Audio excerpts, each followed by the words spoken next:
It's in my soul. Welcome to the Salt Strong Podcast, disrupting fishing entertainment as you know it. Prepare to laugh. Prepare to get to know fishing legends in a whole new and unfiltered way. And on occasion, you might even learn a thing or two about fishing. Here's your host, Joe Simons. Like diamonds. Hello, Salt Strong Nation. Joe Simons, like diamonds, back again. Salt Strong Unchurched. For the last, probably 10 episodes, I've been doing it by myself. Mano y mano, just me. And anytime that I get the opportunity to bring a guest on, I love doing it. One, gives me a break from just having to keep speaking to a microphone by myself for 20 minutes. But two, we get to hear some real stories of what we all have to go through in life. And not everyone's story is the same, but regardless if you've gone through it or it's your parents or grandparents or kids or best friends or coworkers, cancer seems to touch every single person that I've ever met. I've yet to meet someone who hasn't been impacted by it in one way or the other. And Rick, who's one of our insider members, had reached out and I didn't know the full story. I still don't know the full story. So I'm excited to hear this in just the ways that God has been with him through his journey with cancer and all of the good things, the blessings that came out of it. I don't think any of us in a million years would wish it on ourselves or anyone that we love, yet so many amazing things come on the back end of it. And so, Rick, I'm really pumped to have you here, and I'm really excited to hear your story. And I know it's been a tough year. This is all somewhat recent, and I'm really excited just to hear what God has done in your life. So, welcome to the show. Yeah, thanks. Hey, Joe, it's so great to be here, and thank you for giving me the opportunity to speak with you and to share with your audience. And yeah, it was a really crazy year. One of the things I've said to people when they look, they say, "What was that year like?" I said, I would do it all again in a moment. And that's what I hope we can touch on while we're talking today is what that journey was really like. I mean, there were some tough times, but there were some really incredibly good times in it as well.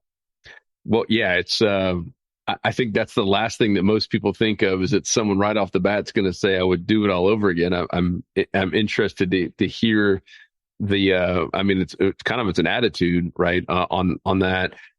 Tell me the whole story. How did you find out? Like, where were you? I'm always curious on, kind of what happened, if whatever you can share there. Sure. I'll try to net down because it was a whole year worth of stuff. I'll try to do it in about a minute or so here. So, actually last year, in March, on my birthday of all days, I didn't feel so great. I had kind of an upset stomach. I figured, bad food, something, I don't know. So, kind of subsided over a couple of days, but then I noticed I was actually getting kind of yellow. I was getting jaundice. So, chased myself into the doctor. The doctor looked at it and said, well, we need to do a little bit more looking into this and see what's going on.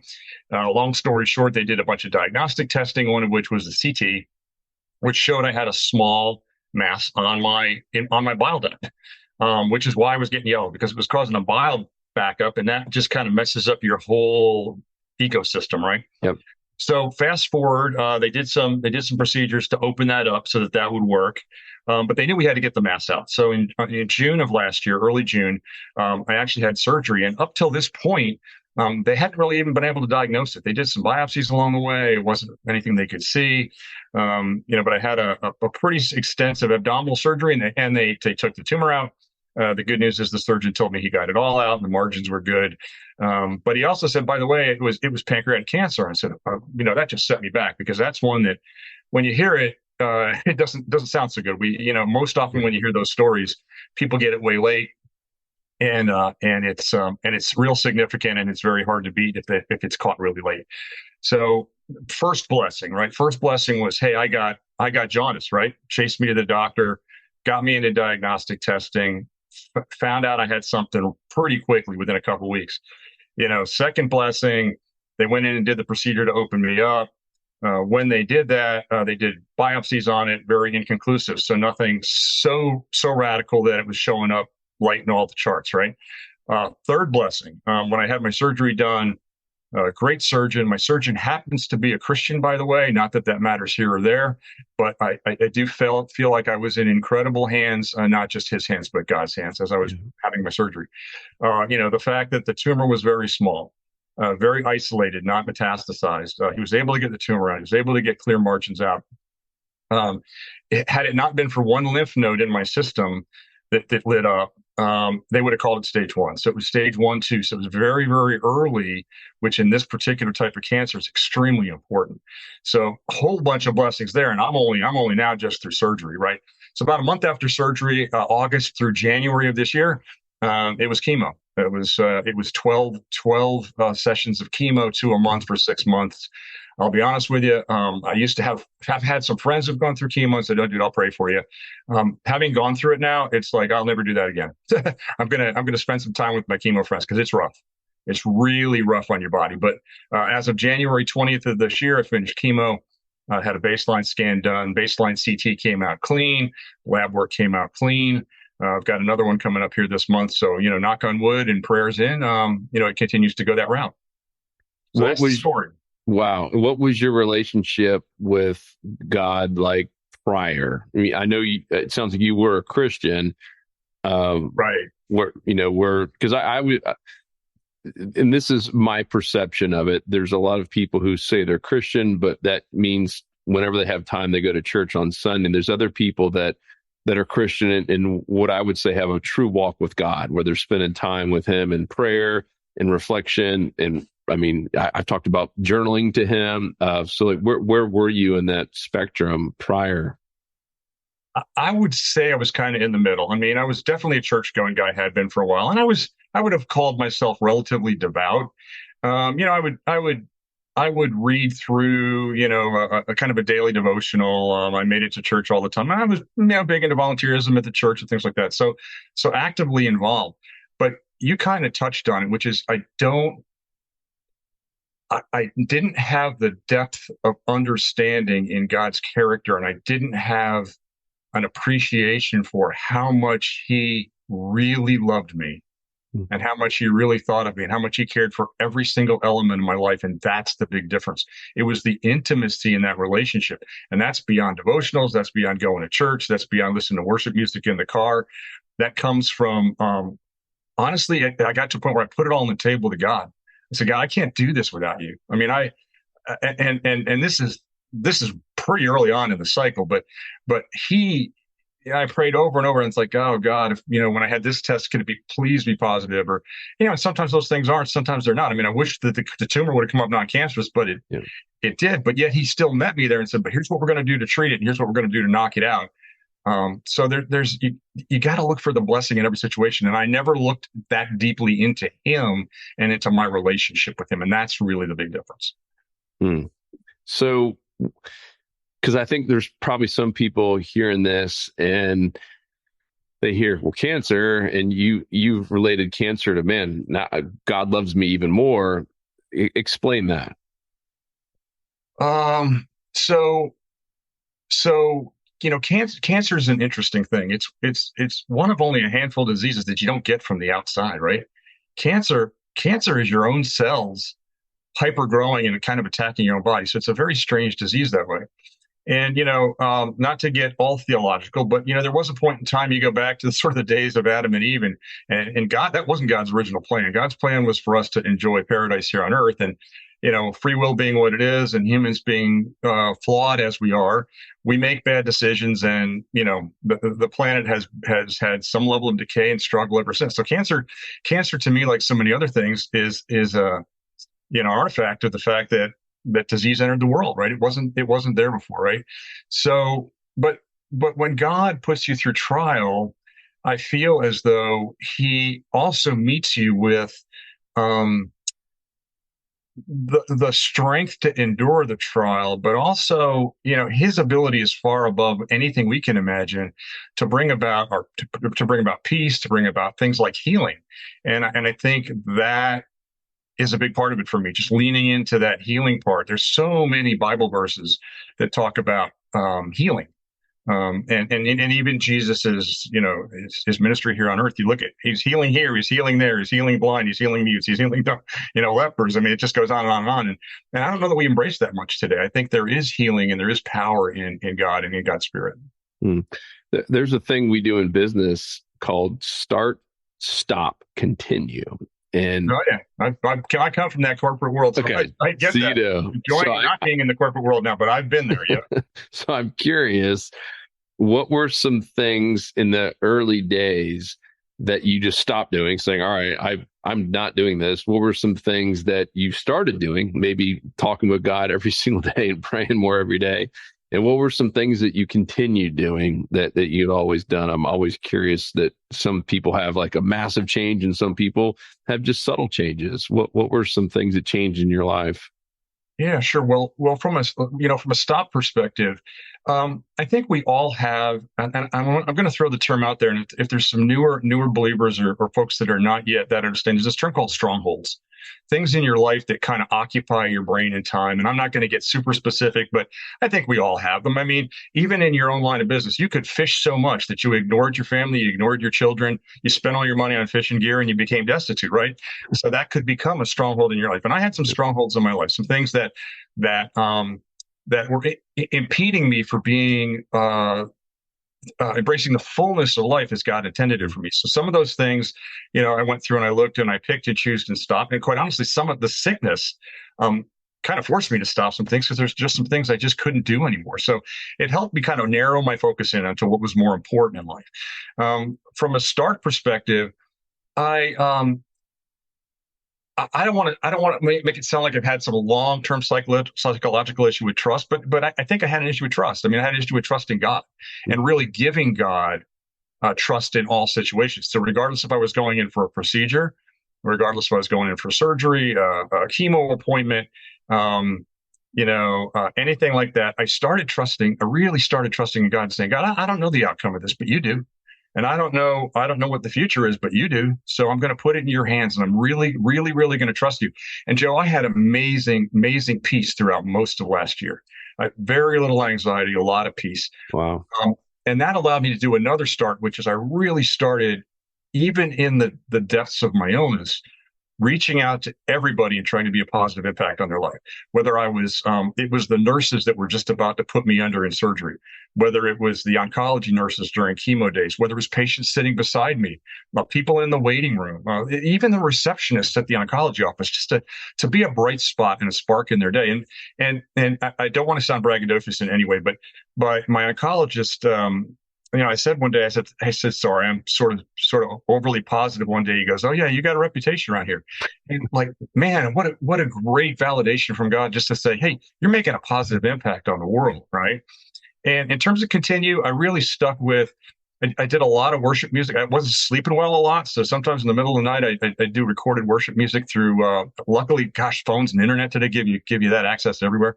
Yeah. So that I didn't miss my devotionals the entire time. I continued to focus on God's word. And I recorded throughout the year. And matter of fact, if you want, we could send them and we could post them as part of this if you want. But I have about a half a dozen or so verses that just really stood out to me and were inspiring and encouraging to me during the year. Very much along the lines of, hey, you know what? I love you. My plans for your life are to prosper you. My plans for your life are not to destroy you, but to prosper you and to give you hope in a future. Things like that. And I wrote those down. I kept those in a little log, and I would refer back to them. And I still do to this day. I mean, once you've had cancer, there's always a little spot in the back of your mind that says, well, is it really gone? I'm sure you probably go through that occasionally too. And as time goes on and you're healed, you lose a little bit of that. But it gives me something to refer back to and to be inspiring. So maybe I can share those with you and your audience. We can use those to inspire some other people as well. Yeah. What types of verses were they? Like, what were they around? Was it around healing or faith, or were they all different? Or a little of both. A lot of them, the context was kind of like, I know it's like this now, but this is what I have for you. I'm going to take you through trial now. But you're going to come out and you're going to look like this. Through trial kind of comes back around to where we started. Through trial, comes perseverance, and through perseverance comes the growth in faith. That kind of thing. Very, very transitional. I sometimes get mired down in Psalms in the Bible. Some of them are really easy to understand, and some of them are kind of convoluted. But a lot of them start out and say, "Hey, it's like this, but it can be like this." It was really very kind of transitional messages.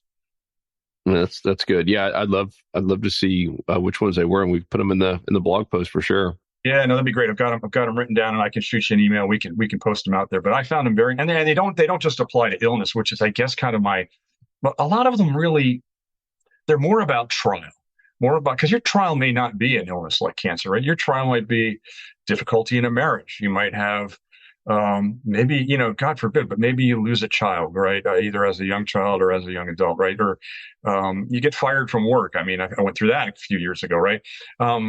There's just so many different trials, and every single one of them, if you're willing to be open and look, you can turn around and say, what's really going on here? What's at work? What might be the possible outcomes? If you look at God as being infinitely more powerful and positive than we could ever be in our life, could there just be a better you waiting on the other side of that trial? If you're willing to be open to it and to go through it, could there be something better than you've even imagined for yourself, for the situation that you're crying over that you just lost, right? And you can find those stories in life if you start talking to people, especially in an oncology office, I'll tell you. So it sounds like, and this is all pretty recent, but you feel like you're a better version of yourself now. Oh, there's no question. There's no question. One of the things, I used to get kind of frustrated. We were talking about this just prior to getting started here. I used to get frustrated with time, and sometimes with individuals, because I maybe see a direction. I've just become so much more appreciative and understanding of people around me, right? There's just so many ways and for me, the goal is to demonstrate that, because it's one thing to have thoughts, it's one thing to have feelings and ideas, but it's another thing to put them into action. It's to demonstrate them by being kind and reaching out wherever you go, leaving a positive mark everywhere you go. That's one of the things that, quite honestly, drew me to your website in the first place. When I discovered it, and when I read about kind of your mission statement and why you guys charge, even, right? And the climate that you try to create and the positive environment. And let me tell you, that positive energy was one of the things that got me through last year. I mean, I refused to submit to negative thoughts. I refused to scour the internet and go down all those rabbit holes for everything that could tell me, why I was in bad shape. And I stuck with the positive, right? I trusted my doctors. I stuck with the positive. And now I want to convey that message. That's really the twofold message is you can be a better you, but it might be hard along the way. That's really the hard part. It might not feel so good in the process. Yeah, I love that, because in the time thing, if anything, I owe you a big apology, because I was a little bit late for this podcast meeting. But I had someone pass me, and I was going. I'm not a slow driver. But I was on a back road, and I was going, I don't know, let's just say 4 or 5 over the speed limit. I was not going. They were more like 20, and they were behind me, and passing, and I mean, flicked me off, and I was just like, what is wrong with people in this world? I don't know. It's just like all the negativity drives me crazy. So I'm so glad you said that. So many people get just so riled up about some of the smallest things, when it's a whole lot easier on your body, on your attitude. Everything just becomes better when you look at the bright side of it, and you're just happier. Stress, anxiety. I've done so many podcasts on that. I mean, literally. Yeah, you have some really good ones. Yeah, it wears you down. I mean, it's beating you up. It really does hurt so many things, not just a brief little, quick hit to the mind in a good way. It's wild what that negative energy and anger and just negative attitude does. So I think that's so neat. I'd love to hear. It can be very toxic, and unfortunately, absolutely, the world today, and I'm not going to get political in any kind of way, because everybody's guilty, but the world is getting a toxicity that is just not healthy. I mean, it's just. It's the funny thing is, it's almost worse for the person that conveys that than it is the person they convey it to. It kind of rots you from the inside out. And one of the things I did kind of hear early on is, maintaining a positive attitude is good. And my experience, at least thus far, has been, it made a tremendous difference in every phase of my diagnosis, treatment, and to where I am today. Yeah. What would you share with someone who's not going through cancer, but has a close friend or a loved one that has? You mentioned like the chemo. If you've never been through chemo, obviously you don't know what that's like. I guess maybe I'll even start with this. Like I had someone recently tell me they've got stage 4 cancer, which is not good. And they'd sent me a text, and it's almost like, how do you even reply to that? Like I literally struggled for the longest time. I mean, there's obviously I'll be praying for you, but like, how do you even respond to that? What feedback do you have on that side of things in terms of ways that we could help people who are, even if it's not cancer, that are just going through a really, really horrible, horrific time? Yeah, I would say, and this is going to tie back to a situation that was part of my whole journey last year. I was had a procedure done, and long story short, I got an infection, and I actually ended up in the hospital under 4 days of antibiotics to get the infection cleared up. But the context that I'm trying to put there is there's a gentleman that I'm friends with, and one day I'm laying there in bed, and hospital rooms aren't the greatest places. I mean, Yeah. and he shows up. He shows up. And he pulled a chair bedside and he sat with me and we talked for probably an hour. And and then he had to go and it was fine. But I would say, and Joe, not to condemn in any way what you just said, but when you say you're going to pray for somebody, I would say show up. Go Mhm. go to their home, go to their bedside if they happen to be in the hospital, and pray and to pray boldly, not to say, God, if it be your will. If there's one thing that I have taken out of my vocabulary is I will never pray if it's your will anymore, because it is God's will. God he loves us all, whether you're saved or whether you're not saved, whether you're old, young, black, white, male, female, he loves us all unconditionally. That's real. That was really hard for me to get my arms around, but I did last year.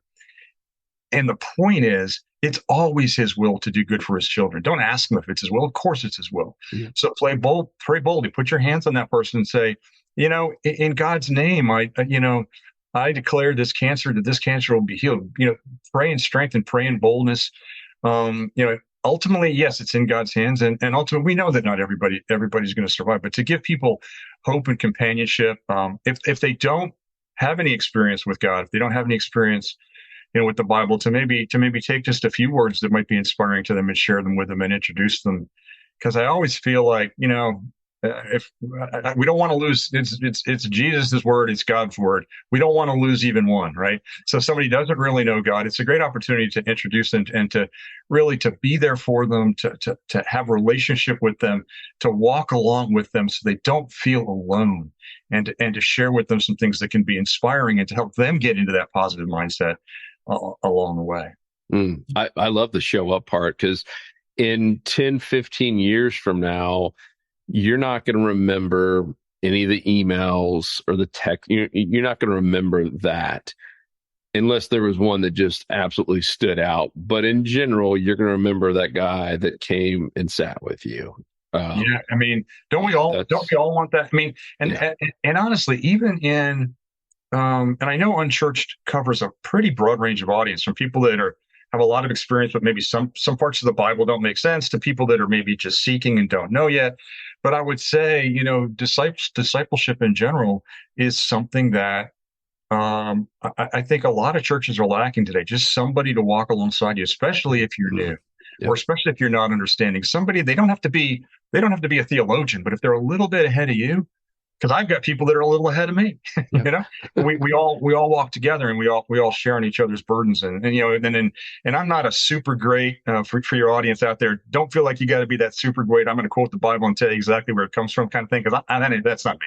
Yep. I remember certain verses and words, but the Bible does talk about bear each other's burdens, right? Even God says, my yoke is easy, my burden is light, right?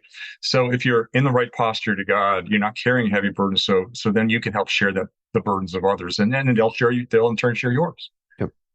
So I'm going to go back to what you said earlier, that you would do it all over again. And I know that would be certainly tough. Is there anything you do differently? Wow.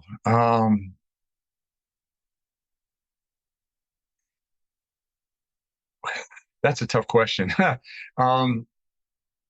Yes and no. I mean, I wouldn't change anything I went through if that makes sense. So I really meant what I said. Mm-hmm.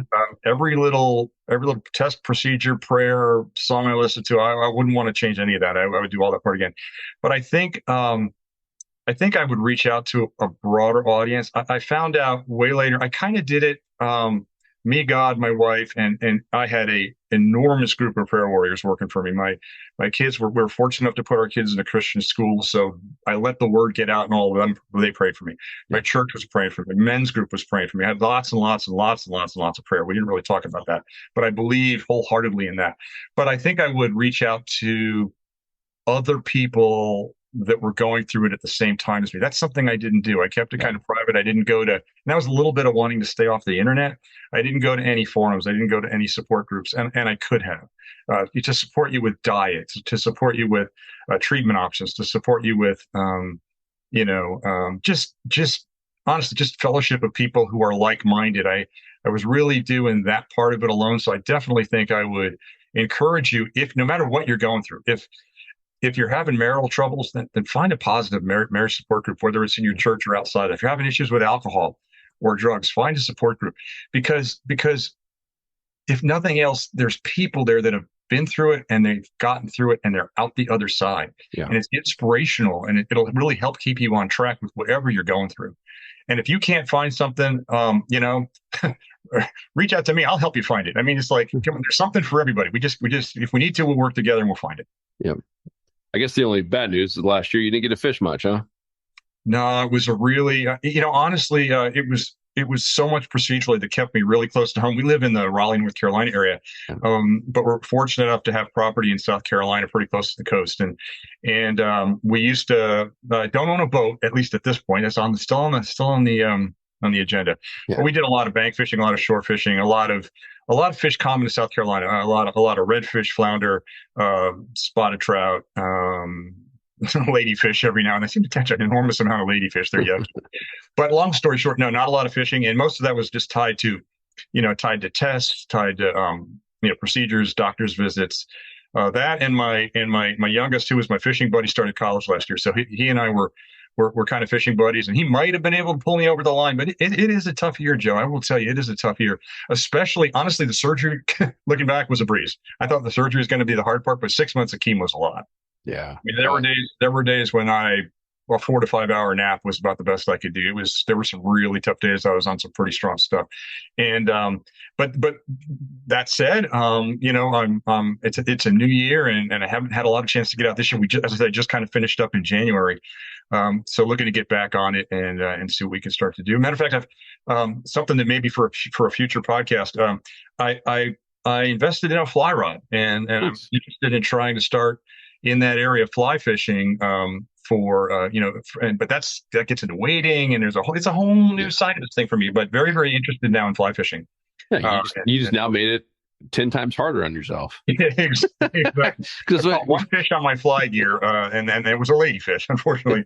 But I did catch something. So, but yeah, I'm looking to see what more I can do with. And there's some great spots down there where you can wade into some of that beautiful salt marsh and get out there and just, and honestly, just to kind of make a long fishing story short, that's such a great time to be. Nature has always been so important to me, probably a lot of this audience, as the way I get in touch with God. And when I'm out there, when I'm out fishing, I mean, I always start with a prayer, end with a prayer. I just feel like I'm in an element with Him where I can kind of hear Him speaking to me. I'll bet this is true for you and Luke too. Oh, yeah. And I just feel spoken to, and it's not like I'm hearing an actual voice, but there's some urgings inside me and some thoughts that cross my mind that are positive. And I just, after a while, you get in tune to that. You know that God's trying to share some things with you, and it's just a perfect environment for me. So I'm loving the idea of getting back to it. Yeah, I've shared on a prior podcast, and it's wild how many times this has happened. And there's talks of this in the Bible about the wind. And I will be walking down our long driveway or out walking by the water. We live on a little lake, and there's a couple paths around here, and I'll be praying, and there'll be no wind, like nothing. And all of a sudden there's this massive like rustle through the trees, and like, what just happened? It's like you get like goosebumps, like what just happened? And then it'll just dies again. And it was just like, wow, I literally was just praying. And sometimes it's as simple as that. It's almost like, man, He is listening, because It's just eerie how many times that has happened to me where this massive gust of wind just comes through out of nowhere when I'm outside in the middle of a prayer. Does it ever happen to you? I think I've listened to that podcast for, not necessarily the wind gusts, but thunder does that to me. When I hear thunderclaps, it does tend to be, I know there's a scientific explanation for it, but I'm not going to get overly lost in that. But I do get more and more periods where I'm not thinking about anything specific, but I'll get an overwhelming feeling. And you kind of talked about goosebumps. I almost describe it as you just get this overflow of goodness that somehow rises up inside you. And it comes at the strangest times. And it just puts you in an amazing emotional state. You become very, as you said, very receptive to what goes in and around that. But it won't always be, in just like a moment of solitude and prayer and contemplation. Yeah. Sometimes I was at a hockey game with my son one night and I just got this overwhelming feeling of goodness. And that's when I start pressing in. That's when I start saying, okay, what's going on? What do you got? And just start listening. And it's a lifelong skill. I'll never get all the way there. And I don't think any of us will, but it's certainly something that I've seen enough goodness and blessing that it's worth pursuing. I love it, man. Well, Rick, anything else, like any other ideas or, things that you want to share with the audience? I mean, I think we've covered so much. So helpful. Oh my gosh. Just that no matter where you are, it's okay. Right. If you don't even know if there's a God right now, that's okay. Because he understands you. He understands your humanity. And he understands that, especially with the world pressing in around you, that sometimes it's hard to get clarity of vision on stuff. So no matter where you are, that's okay. There's always going to be somebody to walk alongside you. And I meant what I said. I mean, if there's somebody in the audience that's really lost, it's like, I don't want anybody to be lost. I mean, I'll be happy to walk alongside anybody if I can help move you in a more positive direction. Just reach out to a pastor, reach out to a close friend. I just don't want to ever see anybody that be that desperate. I just always want to be that beacon of hope to anybody. Kind of that shining light on the hill sort of thing, right? Yep. So don't. I think sometimes so many people get caught up in, I'm not good enough, or I'm not there yet, or I don't understand the Bible enough. None of that matters. Yep. God's got it all, guys. God has got it all. All you got to do is just be open and willing to grow. And man, I just sit back and watch, because you're about to see your life explode. I mean, everything. And I mean, explode with goodness, like a blooming flower, not like it's in disintegration. Things are going to be good. I love it.